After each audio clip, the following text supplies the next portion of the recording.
Hello friends, welcome back to my channel. So guys, आज मैं आपको बताऊंगी कि बीएचयू नर्सिंग ऑफिसर्स के डीवी के बहुत सारे बच्चों के पास मेल आ चुका है, और जिन बच्चों के पास मेल नहीं आया है तो उन बच्चों का भी मेल जल्दी ही आ जाएगा कि आज या कल में जिन बच्चों का भी मेल आना था उन बच्चों को आ जाएगा। तो इसलिए परेशान नहीं होना है। डॉक्यूमेंट वेरिफिकेशन के लिए अपने डॉक्यूमेंट्स रेडी करने हैं टाइमली। और उसके साथ साथ बहुत बड़ा कॉन्ग्रेचुलेशन जो बच्चे बहुत टाइम से प्रिपरेशन कर रहे थे, जिन बच्चों का सिलेक्शन हुआ और सिलेक्शन होने के बाद वो स्किल टेस्ट के लिए भी सिलेक्ट हुए। फिर स्किल टेस्ट के बाद अब डॉक्यूमेंट वेरिफिकेशन के लिए उनके पास मेल आ गया बहुत टाइम बाद। बहुत टाइम से जिन बच्चों को बहुत टाइम से इंतजार था कि कब डॉक्यूमेंट वेरिफिकेशन होगा बीएचयू नर्सिंग ऑफिसर का, तो इसलिए अब ये आ चुका है। अपने अपने जल्दी से टाइम से अपने डॉक्यूमेंट्स रेडी करना। जो भी डेट दे रखी है उससे पहले अपने डॉक्यूमेंट्स रेडी कर लेना। कौन कौन से डॉक्यूमेंट्स चाहिए, और आज मैं अपनी वीडियो में डॉक्यूमेंट वेरिफिकेशन के लिए कौन कौन से डॉक्यूमेंट्स बहुत इंपॉर्टेंट है जो लेकर जाने ही हैं, उन मैं वीडियो को एंड तक देखना और लाइक शेयर सब्सक्राइब करना मत भूलना।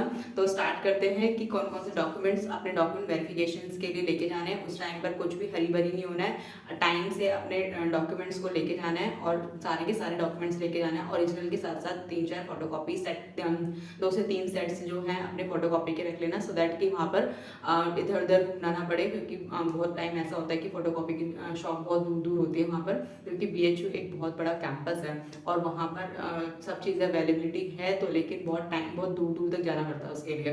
तो इसलिए अपना रेडी प्रिपेयर करके लेके जाना। 3 सेट ऑफ द फोटोकॉपी के साथ साथ अपने जो डॉक्यूमेंट्स ओरिजिनल डॉक्यूमेंट्स है वो सारे लेके जाना।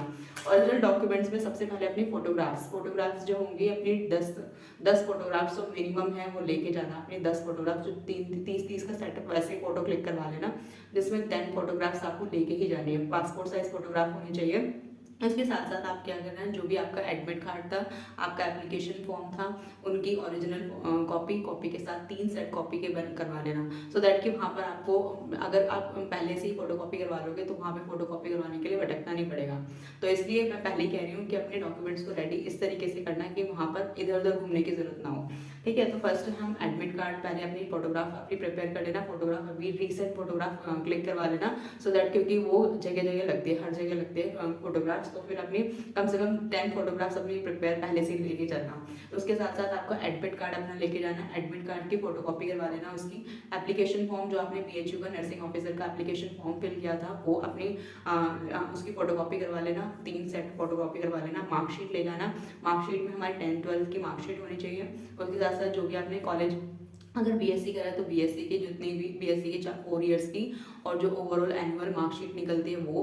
उसके साथ साथ जो भी हमारा उसके साथ साथ अगर जिन बच्चों ने जीएनएम करा है तो जीएनएम में 2 इयर्स की जितनी भी उनकी मार्कशीट है वो लेके चल जाना। जितनी भी आपके पास मार्कशीट है 10th-12th की मार्कशीट है वो। और अगर एज सर्टिफिकेट पूछेंगे तो एज सर्टिफिकेट में आपको 10th क्लास का ही आपको जो सर्टिफिकेट होता है, 10th क्लास की जो मार्कशीट होती है वही हमारी एलिजिबल होती है फॉर द एज सर्टिफिकेट के लिए। ठीक है, अगर आपके पास कोई बर्थ सर्टिफिकेट है तो बर्थ सर्टिफिकेट भी रख लेना। और इसके साथ साथ बर्थ सर्टिफिकेट के लिए तो वैसे तो हमारा 10th का सर्टिफिकेट ही वैलिड होता है हर जगह। अगर आपको कहीं पर दिखाना होता है कि बर्थ सर्टिफिकेट के लिए तो आपका अपना 10th का सर्टिफिकेट ही लेकर चलाना। इसके साथ साथ अपने एज सर्टिफिकेट, हाँ अपने 10th का सर्टिफिकेट हो गया। एक्सपीरियंस सर्टिफिकेट, अगर आपको एक्सपीरियंस 50 बेडेड हॉस्पिटल में आपका एक्सपीरियंस सर्टिफिकेट, जो भी आप जहाँ पे भी जॉब करिए क्योंकि इस वाले ये एग्जाम में क्या था, एक्सपीरियंस मांग रखा था। 1.5 ईयर्स का या 2 ईयर्स का एक्सपीरियंस मांग रखा था, तो अपना एक्सपीरियंस सर्टिफिकेट बनवा लेना। Experience certificate for the 50 bedded hospital का जो था वो अपना एक्सपीरियंस सर्टिफिकेट जरूर बनवा लेना। और एक्सपीरियंस सर्टिफिकेट के साथ साथ अगर जहाँ पर आपने जॉब करे वहाँ से ही आप अपना करेक्टर सर्टिफिकेट भी बनवा सकते हैं, या फिर आप अलग से भी अपना कैरेक्टर सर्टिफिकेट बनवा सकते हैं। जैसे अगर कोई भी गेजेटेड ऑफिसर से भी अपना कैरेक्टर सर्टिफिकेट बनवा सकते हैं। तो मैंने कौन कौन से डॉक्यूमेंट्स बताए, सबसे पहले फोटोग्राफ होनी चाहिए, एडमिट कार्ड, एप्लीकेशन फॉर्म और जितनी भी आपके पास मार्कशीट है उनकी 3-3 सेट फोटो कॉपी करवा लेना। इसके साथ साथ आपका एज सर्टिफिकेट होना चाहिए। इफ और अगर आपने किसी हॉस्पिटल में जॉब करी है, उसका एक्सपीरियंस सर्टिफिकेट, उसकी पे स्लिप, उसका जो भी बैंक अकाउंट का जितना भी अकाउंट का वो समरी स्लिप, वो सब चीज़ें, बैंक अकाउंट स्टेटमेंट वगैरह जो भी आपने वहाँ पर एक्सपीरियंस किया था, मतलब 2 ईयर्स तक वहाँ पे जो जॉब करी थी उसका रिलेटेड सब चीज़ होनी चाहिए उसका। क्योंकि आपका एनो और नो ऑब्जेक्शन सर्टिफिकेट, वहाँ से आपको अपना नो ऑब्जेक्शन सर्टिफिकेट बनवाना है। उसी में अपना अपना कैरेक्टर सर्टिफिकेट, आपने अच्छा काम किया वहाँ पर तो वहाँ से भी आप अपना कैरेक्टर सर्टिफिकेट बनवा सकते हैं। फिर उसके बाद character certificate, no objection certificate बनवा लिया। फिर उसके बाद अगर जो भी बच्चे कैटेगरी से हैं, यानी कि एस सी और एस टी कैंडिडेट्स हैं, उनको अपना SC/ST सर्टिफिकेट बनवा लेना। एंड ऐसे सर्टिफिकेट बार बार बनवाने की ज़रूरत नहीं होती है, उनका सिर्फ और सिर्फ एक ही ओनली सिंगल सर्टिफिकेट होता है और वही हमेशा चलता है।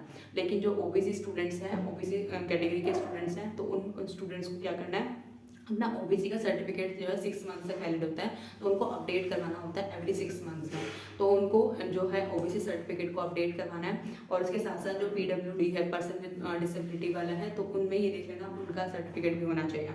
उसके साथ साथ जो है सर्टिफिकेट, सैलरी स्लिप और अपना एक ब्लैंक चेक बुक का ब्लैंक चेक लेके चल जाना, क्योंकि वो मांगते हैं, उसकी फोटोकॉपी करवा लेना, क्योंकि वो ब्लैंक चेक मांगते हैं, सो दैट कि आपका अकाउंट नंबर वगैरह अगर वहाँ पर जैसे BHU में अगर आपको अकाउंट खुलवाना है या फिर आपको उसी अकाउंट को कंटिन्यू करवाना है, तो ये चीज़ें अपनी सेट करके चलना कि अगर आपको उसी अकाउंट में अकाउंट कंटिन्यू करवाना है या फिर अपना अलग से अकाउंट खुलवाना है, तो फिर उसकी ब्लैंक चेक की फोटोकॉपी, ब्लैंक चेक लेके जाना अपना, ठीक है। पैन कार्ड, आधार कार्ड, अपने ID प्रूफ्स लेके जाना, ड्राइविंग लाइसेंस है वो लेके जाना, लेकिन मोस्ट कॉमनली हमारा पैन कार्ड और आधार कार्ड ही चलता है, क्योंकि वहाँ से हमारा इनकम का होता है और वहीं से हमारा बैंक अकाउंट का लिंक होता है, तो इसलिए अपना। और ये भी देख लेना कि जो हमारा आधार कार्ड है, आधार कार्ड आपका अपडेटेड है या नहीं है। आधार कार्ड में आपका क्या होना चाहिए, डेट ऑफ बर्थ होनी चाहिए, डेट ऑफ बर्थ के साथ साथ आपके ID प्रूफ जो होना चाहिए अपडेट होना चाहिए, आपका फ़ोन नंबर उस पर एडेड होना चाहिए, आपका बैंक अकाउंट, आपका पैन कार्ड जो है आधार कार्ड से लिंक होना चाहिए। ये भी देख लेना, क्योंकि कभी कभार ऐसा होता है कि हमारा बहुत टाइम से पहले बना हुआ था और हमने अपना पैन कार्ड लिंक नहीं करवा रखा था,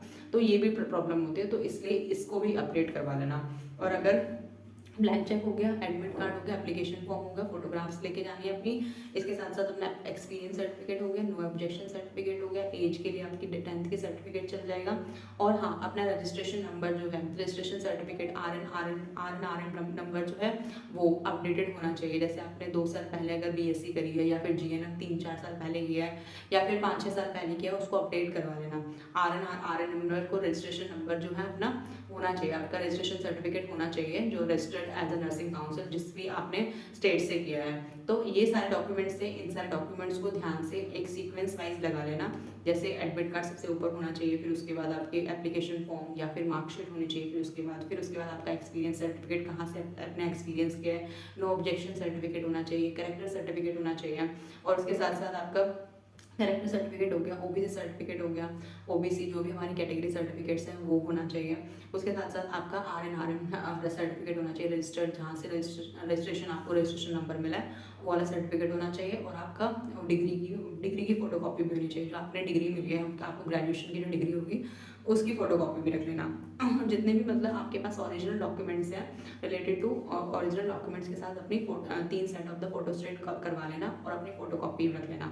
इसके साथ साथ आप ये ध्यान में रखना है कि वहाँ पर अगर आप जाओगे तो कहाँ पर जाना है। जैसे आपने इसमें दे रखा है, जैसे जिन बच्चों के पास भी मेल आया है तो 22 अगस्त, जैसे किसी का 22 अगस्त को है, जैसे सबको ना डेट डिस्ट्रीब्यूट कर दी गई, किसी का 22 अगस्त को है, किसी को 18 अगस्त को है, किसी का 20 अगस्त को है, तो फिर अब इसके अकॉर्डिंग आपको वहाँ पे जाना है और ऑन द टाइम होना चाहिए, टाइम से पहले पहुँच जाना वहाँ पर। और जब टाइम से पहले पहुँचोगे तो वहाँ पर कहाँ पर जाना है आपको, इसमें है हॉलकर हाउस में जाना है।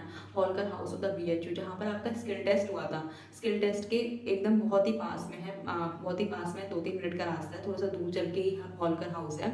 And the recruitment cells assistant of the recruitment cells registrar में जाना है आपको। तो वहाँ पर ना पूछ लेना किसी से भी, जहाँ पर जो भी BHU के हैं, या फिर किसी को भी डाउट आता है इससे रिलेटेड, या फिर जहाँ पर भी आप जा रहे हैं डॉक्यूमेंट वेरिफिकेशन के, आप उस टाइम पर अपना कमेंट सेक्शन में आप डाल सकते हैं, तो आपको हम हेल्प करवा सकते हैं कि आप कहाँ पर जाना है, कहाँ पर नहीं जाना है। ठीक है, वहाँ पे लिख रखना और आप वहाँ पे किसी को भी बताओगे कि मुझे यहाँ पर जाना है हॉलकर हाउस में, द BHU में हॉलकर हाउस रिक्रूटमेंट सेल में जाना है, तो फिर वहाँ पर जाना है आपको।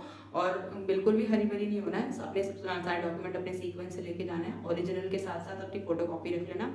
और इसके साथ साथ जितने भी टाइम से पहुंच जाना। अगले दिन इनमें मेल में लिख रखा है कि अगले दिन जो है अगले दिन तक भी आपको वो हो जाएगा, क्या मतलब अगले दिन तक भी स्टे हो सकता है, कि अगले दिन भी आपको स्टे करना सके। तो इस पर्पज से आना कि अगले दिन का भी स्टे हो सकता है।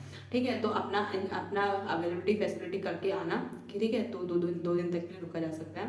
तो very much congratulations for those candidates who are selected and who got the mail, this kind of the mail for the document verification, and thank you for listening me. And